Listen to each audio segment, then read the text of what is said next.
Hello, my name's Paul Coulter and I'm speaking on behalf of the Centre for Christianity in Society about the issue of COVID-19 vaccinations. This is an issue that's much in the news at the moment, and in the Centre we want to be commenting because our aim is to help connect Christ with contemporary culture. I'm going to be speaking primarily from a UK and Ireland dimension or perspective. I will comment on UK and Irish government policy around vaccination, but the issue itself and the principles that I bring out should be relevant for people in other parts of the world. Just to say something about who I am and how I come at this subject.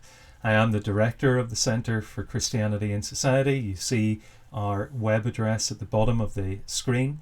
I would encourage you to visit that to find out more and to find some of our other articles.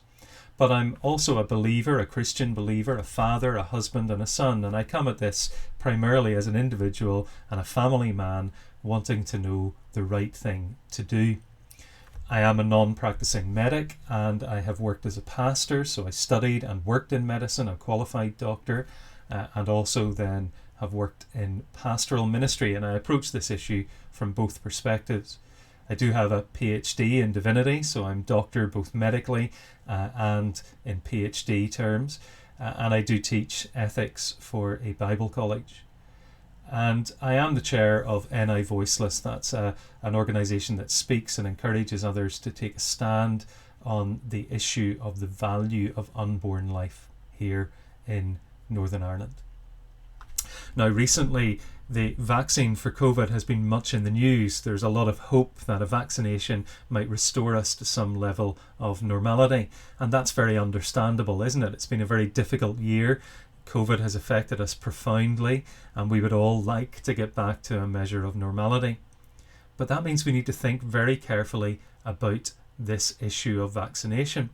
Vaccines have been in the news lately. BBC News reported, for example, that one vaccine produced by the company Moderna offers 95% protection. That was on the 16th of November. I'm recording this on the 2nd or 3rd of December 2020. And so that's just one vaccine. The reports from many different vaccines have been extremely positive in terms of the safety and also the efficacy of these vaccines. So efficacy meaning the percentage of people who will be protected if they get the vaccine.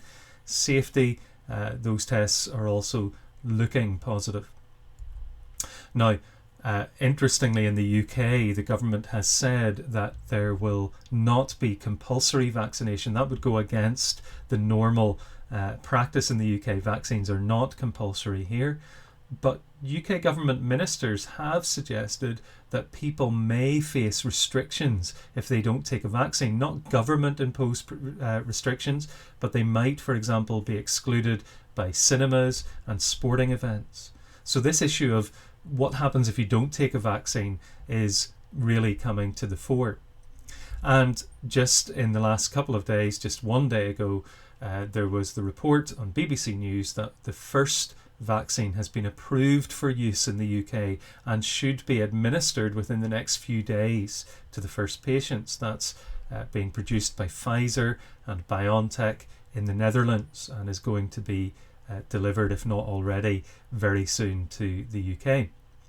Now, all of this sounds very positive, doesn't it? Bringing us hope, but also a little bit of concern. What happens if I don't take a vaccine, and why would people not take a vaccine anyway?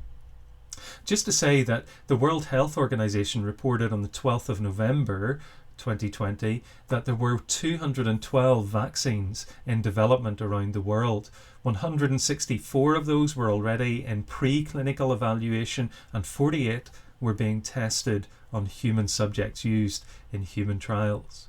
That's quite remarkable, isn't it? The speed of this development has been truly astounding and a testimony to modern science and to our capabilities as human beings. But are vaccines good? Well, I want to be absolutely clear up front. It's my view and it's our view in the Centre for Christianity in Society that vaccines are good. We come from a Christian perspective. We believe that they are a good gift from God. God has given us ability to use our minds to develop science using the stuff of the world that He has created. We can develop drugs, surgical techniques, and vaccinations that can help us, and in the case of vaccinations, protect us from serious diseases. It's a good thing that vaccinations can stop deaths. It's a good thing that they can protect vulnerable people in our society. So we welcome vaccines. We are not anti-vaxxers. We're not against vaccines. But having said that, there are important questions to ask about any vaccine, and particularly about COVID-19 vaccines. Some of those questions are practical in nature. Efficacy, I've mentioned that already. Do they work? And we've seen that the headline reports are very positive on that front, and we're thankful for that with the vaccines that are being developed. Then there's the question of safety, and again, as I've said, the evidence so far seems to be positive for these vaccinations. They wouldn't be being rolled out if that wasn't the case, although it should be said that these vaccines have been developed much quicker than normally would be the case. As one news report I heard said, what would normally take 10 years has taken 10 months. That's quite astounding, and it does mean that they haven't been tested on as many people as a normal vaccine might. But governments will be watching that very, very closely. So we shouldn't be overly alarmed, I think, about that. I think we can trust that these vaccines are by and large safe. But what about the ethical questions? Well, there are economic questions. It's quite astounding that over 200 vaccines are in development. We live in a world with competitive businesses, and pharmaceutical companies are just the same. They are competitive, profit-making companies. And some of that is quite good. It drives development, doesn't it? But we might wonder, well, could they not have collaborated more effectively? And are these companies going to profit excessively from these developments? Now, I don't really have a comment to make on that. I just mention it as an important ethical question. That's more of a question for us societally and in our global way of operating economically. But secondly, equality. Will they be made available equally to the global rich and poor? So I speak to you from a rich country in global terms, the United Kingdom. And if you're watching this, you probably are amongst the global rich. It should concern us to make sure that these vaccinations are made available to those who are poor in global terms. It's a little bit unfortunate that governments are racing to get their hands on the vaccines. It would be much better if we could make sure that the most vulnerable across the world get them first. Now, we can be thankful, though, that within our countries, governments are trying to prioritise the most vulnerable to get the vaccines first. But thirdly, and this is really the issue that I want to talk about in this presentation, are the vaccines made in ethical or unethical ways? Are they made in ways that we should be concerned about? That means I need to say something a little bit technical. I'm not going to go into the technicalities of how vaccines work. They stimulate your immune system using a protein or a virus that doesn't cause disease but makes your immune system develop antibodies against the COVID virus. That's broadly speaking how they work. And there are different forms of vaccines in development. We don't need to talk about that. What we do need to talk about is how vaccines are made.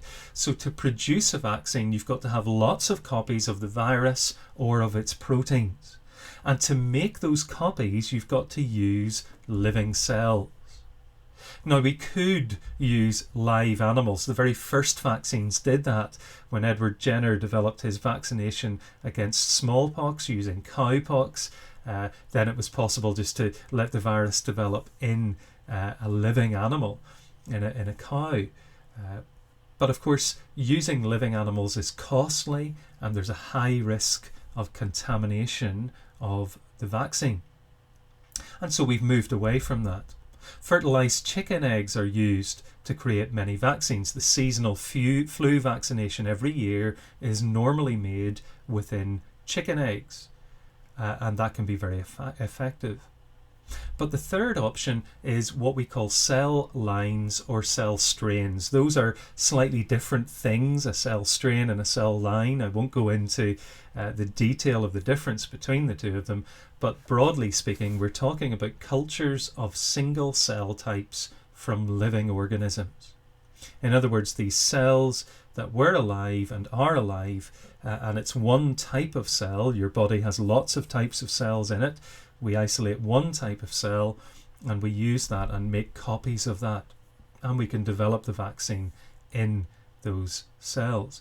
We can also test the vaccine on those cells.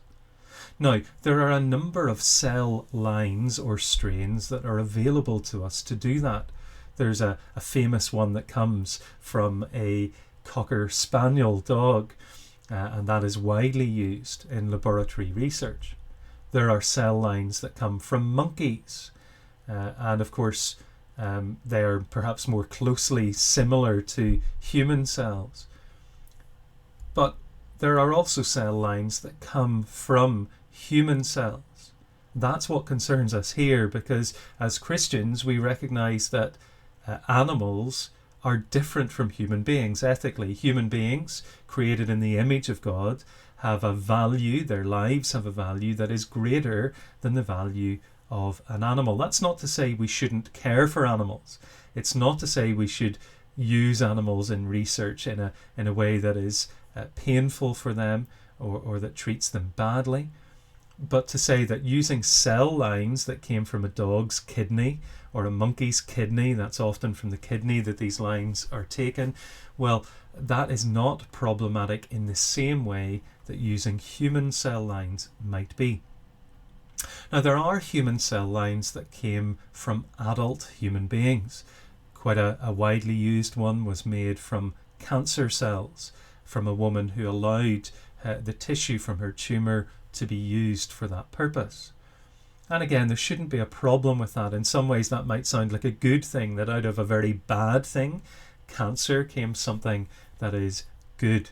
And we shouldn't be alarmed, by the way, just because the original cells were from a tumour does not mean that those cells could cause cancer or that there's a risk of that if a vaccine or something else is developed using those cells.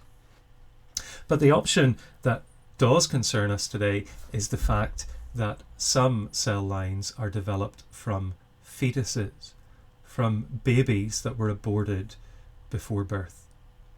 Now, I want to come back to that, but just to say that cell lines have advantages over chicken eggs. They don't have the risk of egg allergy. They can be produced more quickly if there is a shortage of egg supplies. So it's not that they can be produced more quickly than using eggs, but of course there could be an issue with egg supply if you're trying to produce a vaccine very quickly. And thirdly, you can produce more effective vaccines using cells that are closer to human cells. So using human cells allows the vaccines to be produced using viruses that are closer to human viruses, and also to be tested on human cells is closer to what happens in a human body.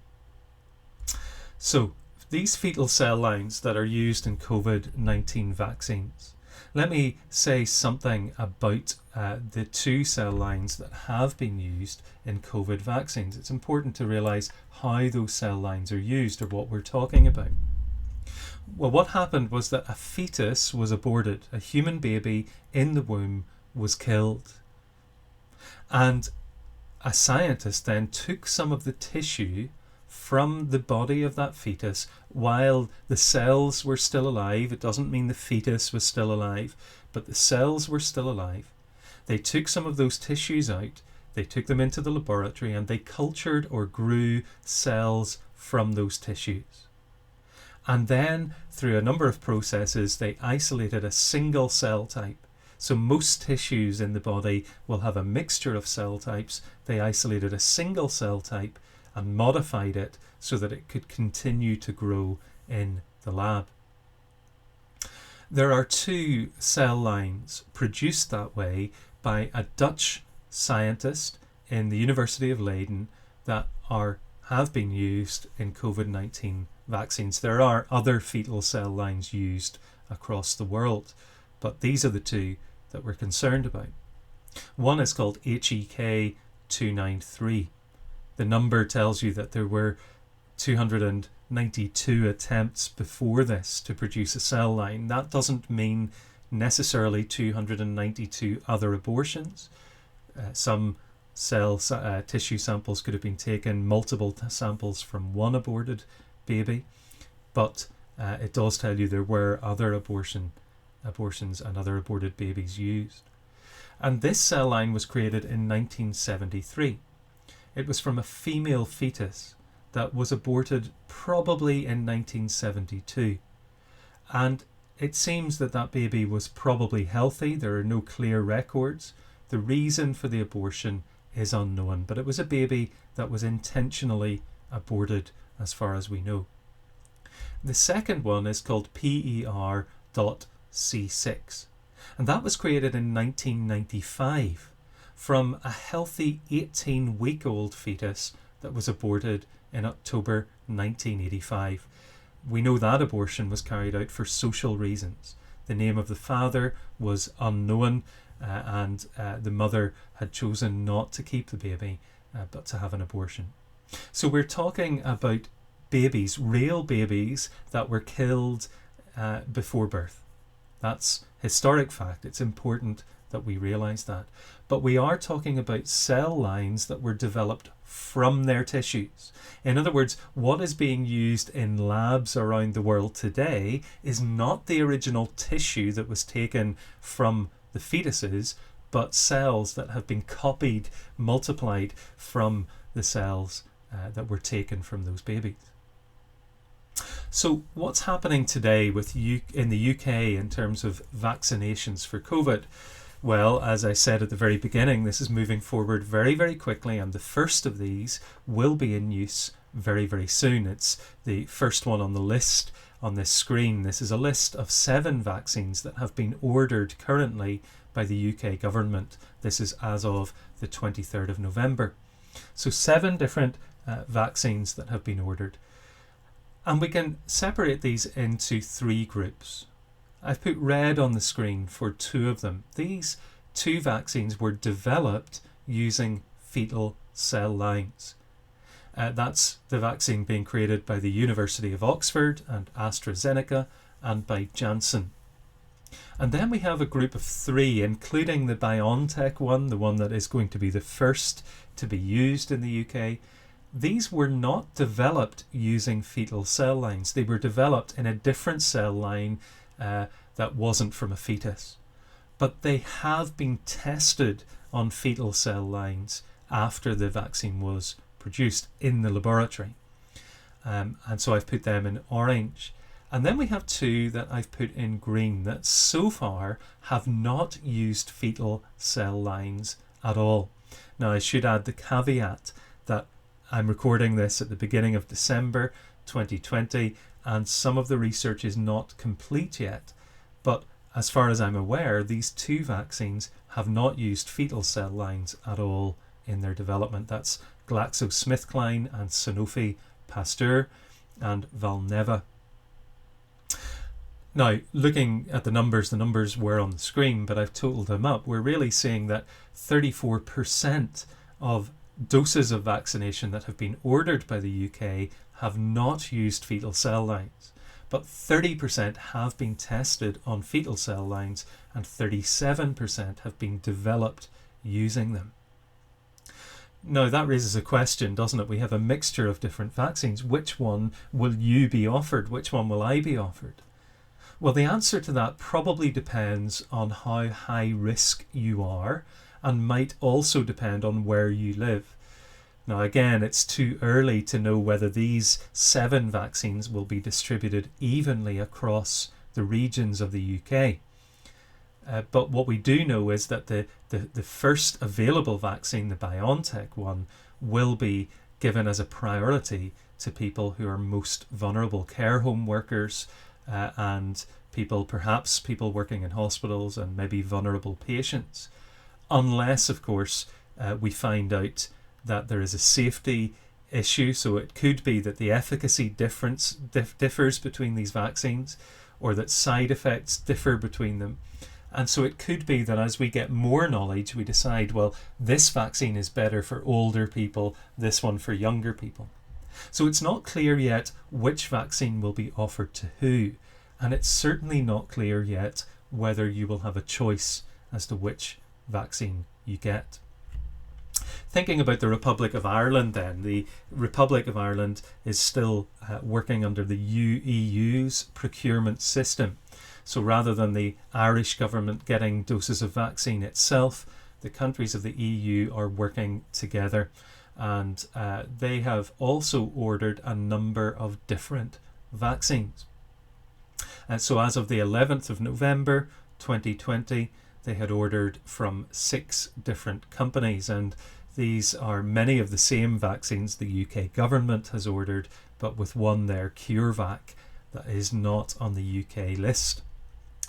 And using the same colour system as on the last slide, we can separate these into 3 groups. So we have the Sanofi GSK one that we saw on the last slide, and the CureVac one, which have not used fetal cell lines.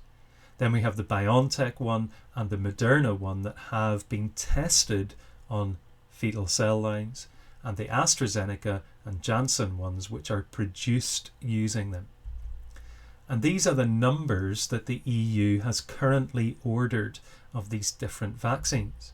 So again, doing the percentages, I'm afraid to say EU is slightly worse than the UK in that 29% did not use fetal cell lines, 26% were tested on them, and nearly half, 45%, were produced in fetal cell lines.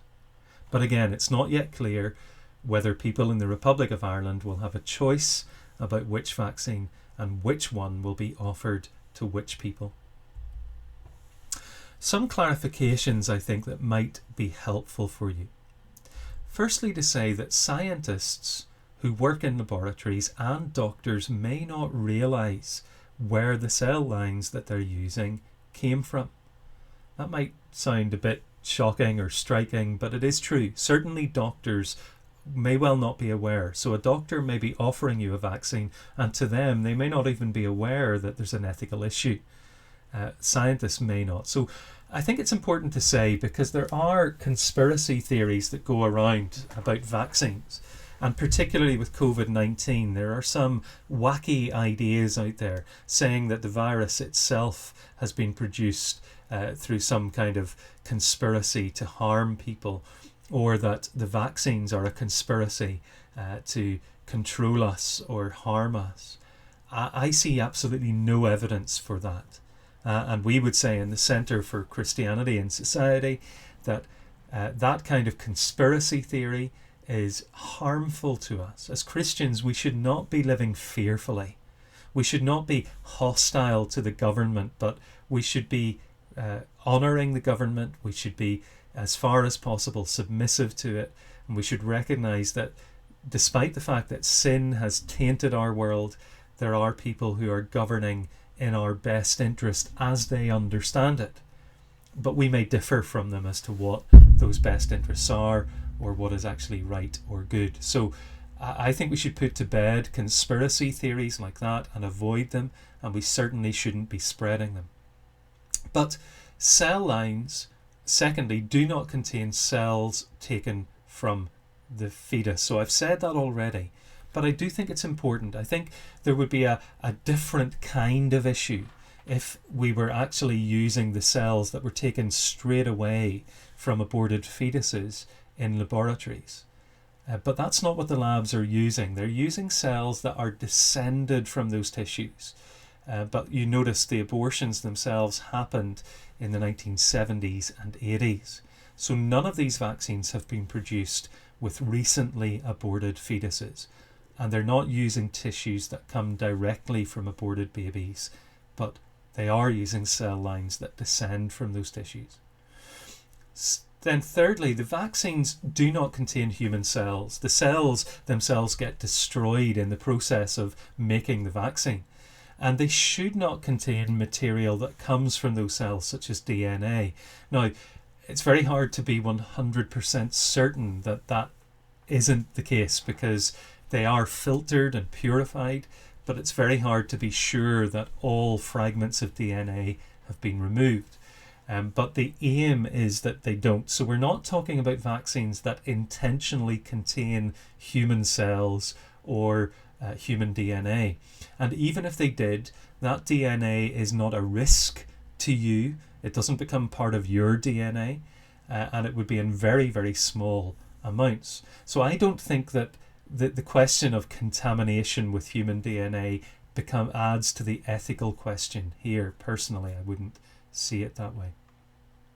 But fourthly, the fetuses were not aborted for these reasons. It's not that a scientist said, we want these cells, let's abort the fetuses. The mothers chose to have that abortion, at least in one of the cases. In the other case, we don't know the reason for the abortion, but we assume that probably the mother chose to have that abortion rather than it being to save her life, for example. But the scientists who got the tissues had to work closely with the people doing the abortion in order to get the tissues while they were fresh, before the cells died. And so I don't think we can separate the ethical question of doing the abortions, which I would say is a great evil, I think is wrong, is sinful. But we can't separate that from the work of the scientists who took the tissues. I think they too are ethically culpable for doing something that was wrong. But the abortions were, as I've said, in the 1980s or earlier, although it is worth saying that there are new human cell lines derived from aborted fetuses that are being produced in countries like China even today. So in 2015, for example, there was a new human cell line produced in China from aborted fetuses. So the vaccines we're talking about for COVID-19, and certainly the ones being used in Europe, are not produced using recently aborted fetuses, but there is an issue of the fact that this kind of science is still going on today in other parts of the world. Now, the fact that it isn't happening in the West is because we have tighter regulations now about how human tissues are used, and I think we should be thankful for that. But it does seem a little bit troubling that despite those tighter regulations, labs are still allowed to use tissues that were obtained before those regulations came about. And I know that causes a problem for some of us in our thinking. Are we encouraging the ongoing use of those cell lines, or maybe even encouraging scientists to make new ones by using these vaccines? But I would say that, in my view, using the two cell lines that have been used in COVID-19 vaccines does not cause more abortions in future, because it's not happening in Europe. So in a sense, those cell lines are there, they exist, they're using those, a scientist using them is not encouraging more abortions to be performed in the future. Now, just to say as well that this issue of COVID-19 vaccines has brought the question of fetal cell line usage to the attention of many more people than in the past, but some of you may well have been aware that this has been an issue with other vaccines as well. So this slide shows vaccines that have been produced using fetal cell lines, and that includes one that's very widely used, MMR, the triple vaccination against measles, mumps and rubella. I'm sure many of you, like me, have consented to your children having that vaccine without realizing that it was made using fetal cell lines, but it was. I should be very clear here, by the way, that I'm not talking about the discredited, non-scientific view that was put forward a number of years ago of a connection between MMR and autism. My understanding is that there is no scientific evidence of that connection, and so we shouldn't be concerned about that vaccine on those grounds. But there is an issue here of the use of fetal cell lines. But thankfully, there are alternatives to almost all of those vaccinations, the one exception being chickenpox. So although there is no MMR combined triple vaccination, that was not developed using fetal cell lines. There are separate vaccines for measles and mumps and rubella that have been developed without using fetal cell lines. Now, of course, the issue is that these may or may not be available in all countries of the world, and you may or may not have a choice. But I think we can be thankful that there are scientists who are developing alternative vaccines that are not using fetal cell lines. And we've seen that with COVID vaccinations too. There are at least 3 that are being used either by the UK or the EU that have not used fetal cell lines. That might make us wonder, why are some companies still using fetal cell lines, and why are governments not choosing to go only with the companies that aren't using them? Now, I've got a list on the screen, and this is where we think about the ethics of all of this. A list of actions that have taken place or will take place. There were fetuses that were intentionally aborted. There were cell lines that were created from their tissues. There are laboratories and scientists who have used fetal cell lines to produce vaccines. There are vaccines created that way, and some of us now know that they were created that way. There is the possibility of boycotting those vaccines, saying that we will not take them, that we will only take a vaccine that was produced without using fetal cell lines. And of course, there's the possibility of using these vaccines without knowing the origin. People who down the line will have taken them and then become aware of the use of fetal cell lines after the event. And so the first thing I would want to say is that I would be very clear that abortion is a sin. To kill an unborn human being created in the image of God, a unique human individual, is a sin. And that the creation of cell lines from aborted fetuses, I believe, is also a sin. You're using tissues from an individual who has not and cannot consent to that. And of course, you're benefiting from an evil action, the act of abortion, and you're cooperating with the people performing the abortion. But at the other end of this list, I would want to say it is not a sin to take a vaccine without knowing where it came from. Of course, it would be good if we researched and understood, but it's very hard to keep up to date with everything that's happening in our world and for everyone to know about this science. So if someone finds out after the event that they used a vaccine created this way, I think we can assure them that it was not sinful, and they don't need to feel guilt for that. But what about these 3 things in the middle? Now you'll notice I've put a question mark beside all of them. That's to say we need to talk about it more, which we will on the next slide. But we need to understand this, that there are scientists working with these cell lines. They need to decide whether they can do that or not. And then there are those of us who know that these vaccines were created this way. We need to decide, should we take them or not? Should we boycott them? And boycotting them has ethical implications, just as refusing them does as well. I want to be very clear about that. If we boycott the vaccine, we're not only putting ourselves at risk of getting COVID-19, but we're putting other people at risk. Because vaccines work on the basis that enough people in the population have immunity to the virus, and that means that it's not widespread in the population, and that even those who have not been vaccinated should be safe.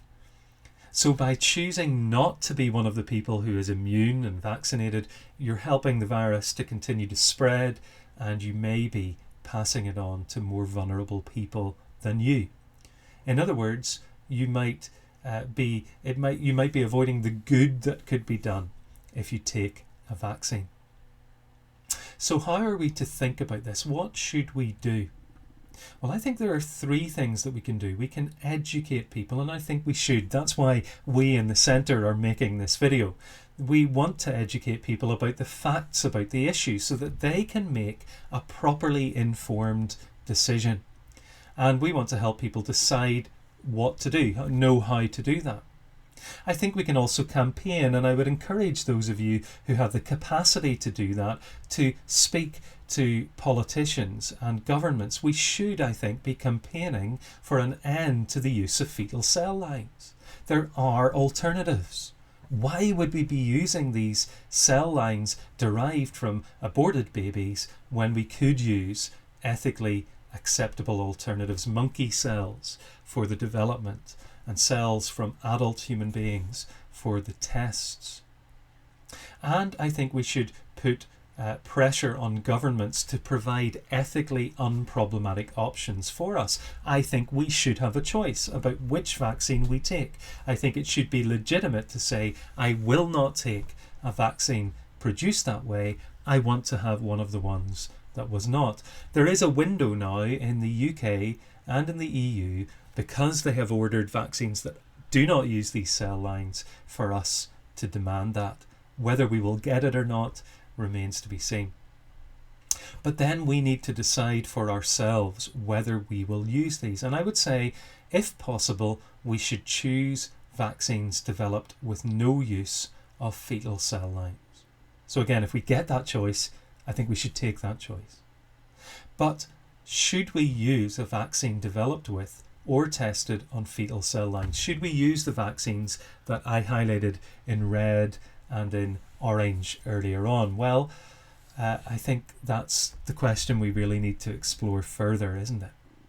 What I would say is this before we do that. We live in a fallen world. We live in a very complex society. All of us are connected in some degree with the outcomes or the consequences of acts of evil. We may not be directly implicated in the act of evil, for example, the abortion of babies from which tissues were taken to make the cell lines. But we are in a situation where we may be benefiting from the science that used those tissues. And that's not an uncommon thing for us. There are all sorts of ways in which we are connected with the consequences of evil actions. And we can think of that in historical terms. We benefit from some of the science that evil people did.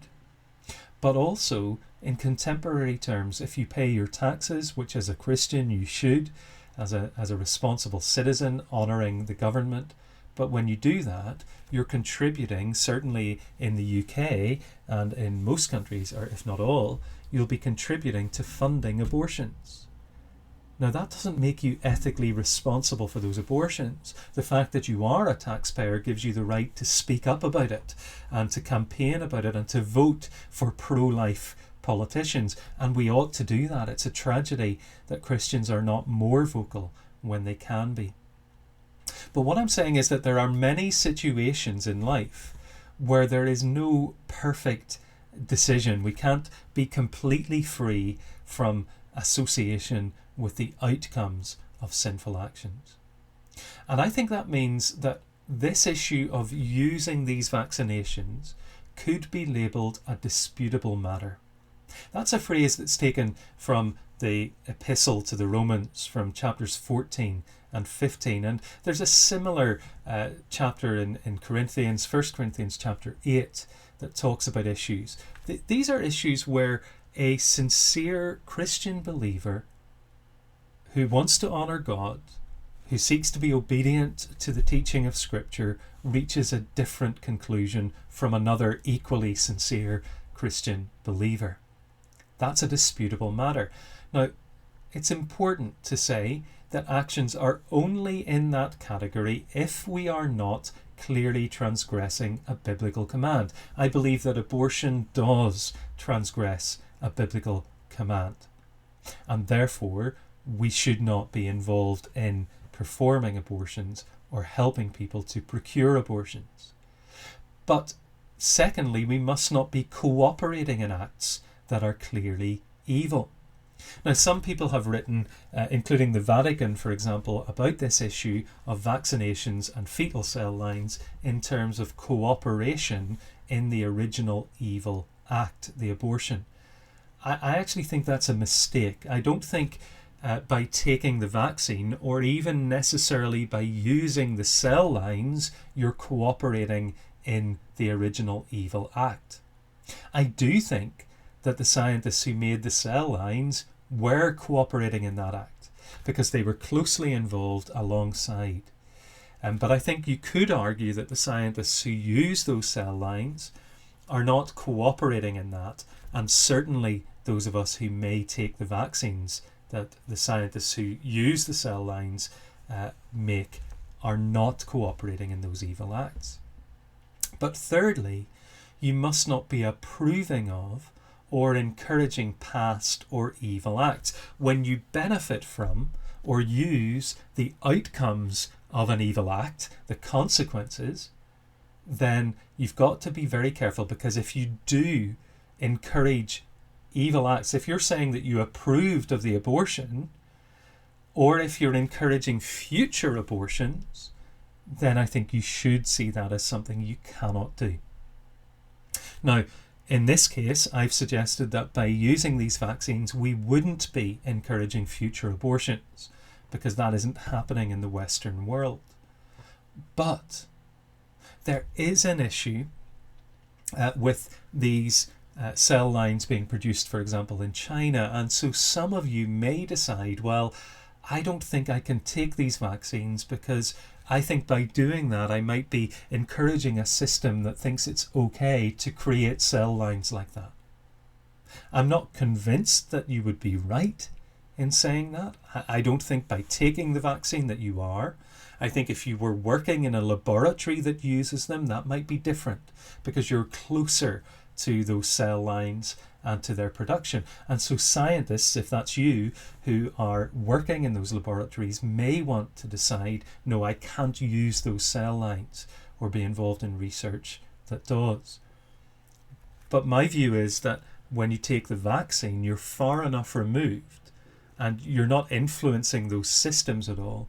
So I don't think you're encouraging future abortions or the production of future cell lines. But I recognise that some of you may differ from me on that. So if I'm right that these three tests are passed, you're not breaking a biblical command, which would be clearly sinful. You're not cooperating in an evil action because you didn't cooperate in the abortions or in the cell lines being produced. And you're not approving of or encouraging past or future sin, then it's a disputable matter. In other words, it's a matter in which you must decide for yourself. There is no black and white law that I can see that can say this is what you must or must not do. And there are issues in ethical decision making from a Christian point of view that are like that. There are some things that Scripture very clearly prohibits, and then there are some things where we have to use wisdom to make the best choice that we can. There are three principles then that you need to take into account as you make that decision. The first is faith. Romans chapter 14 verse 23 says this. It says, "Whoever has doubts is condemned if he eats, because the eating is not from faith. For whatever does not proceed from faith is sin." So the context there is that Christians were divided over whether they should eat food that had been offered to idols. And Paul describes it as a disputable matter. And he says, if you eat and you have doubts in your mind, you're condemned. And I think we can transfer that to say, if you take the vaccine and have doubts in your mind, you're condemned. If you're not proceeding from faith, then it's sin for you. So you must be clear in your conscience. This is a matter of conscience. You need to decide. If your conscience is clear, knowing the science, knowing the facts, if your conscience is clear, then it may be okay for you to take the vaccine. But someone else might decide that it isn't okay for them. The second principle is love. And earlier on in the same chapter, Romans chapter 14 verse 15, it says this, "For if your brother is grieved by what you eat, you are no longer walking in love. By what you eat, do not destroy the one for whom Christ died." There's the second principle.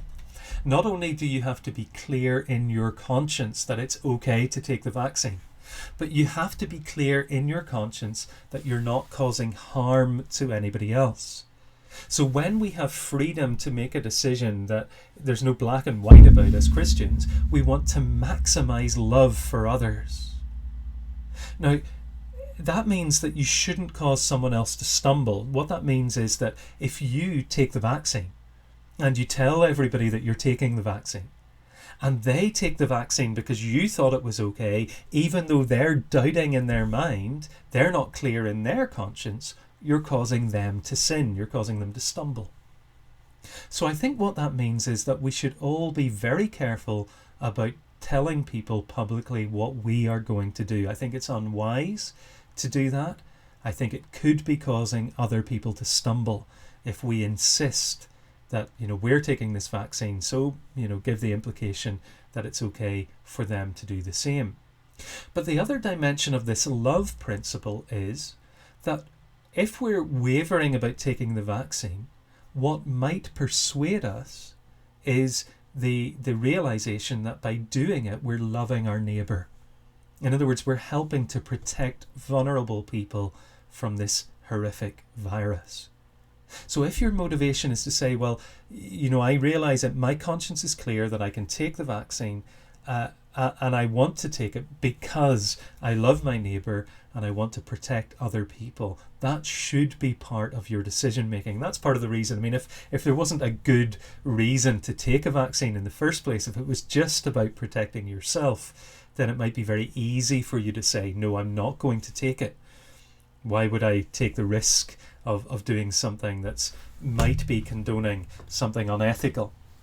But in this case, there are implications for other people, and so love for others may well be the thing that drives us to take the vaccine. But let's be careful about how we talk about it to others. Let's not impose our view on others. I think let's not even tell others that we will do it in case we cause them to stumble.